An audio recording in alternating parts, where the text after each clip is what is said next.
La femme n'est pas faite pour travailler. Alors attention, je suis pas en train de dire qu'elle peut pas travailler ou qu'elle n'est pas capable de travailler, je dis qu'elle n'est pas faite pour ça. Et c'est pas une question de discours patriarcal ce que tu veux ou une question de valeur, c'est une question de nature, femme, homme.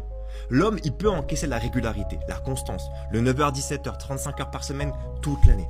Pourquoi? Parce que son énergie masculine, elle est stable. Son corps, il varie pas autant que celui de la femme. Il est dans son élément quand il fait, quand il agit, quand il est dans l'action.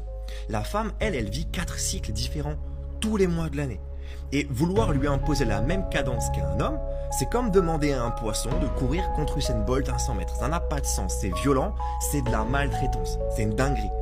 Avant de t'en dire plus, abonne-toi à ce compte, je te partage du contenu quotidien pour t'aider à comprendre les dynamiques des relations hommes-femmes et ne plus tomber sur ces hommes immatures ou émotionnellement indisponibles.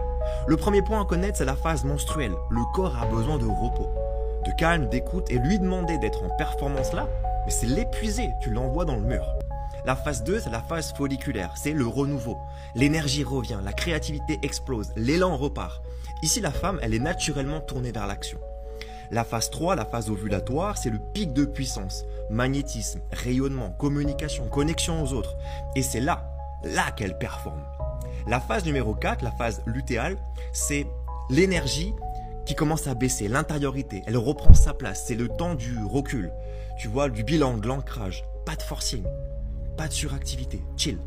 Alors, oui, je le répète, la femme n'est pas faite pour travailler. Pas dans le sens où certains aimeraient le croire, mais dans le sens où en fait son corps, il n'est pas conçu pour une cadence masculine imposée. Je parle d'énergie.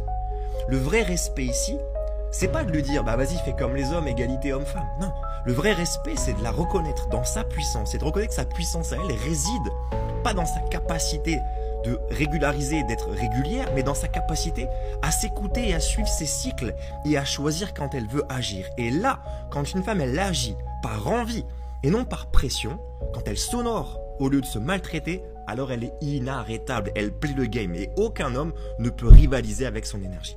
Abonne-toi.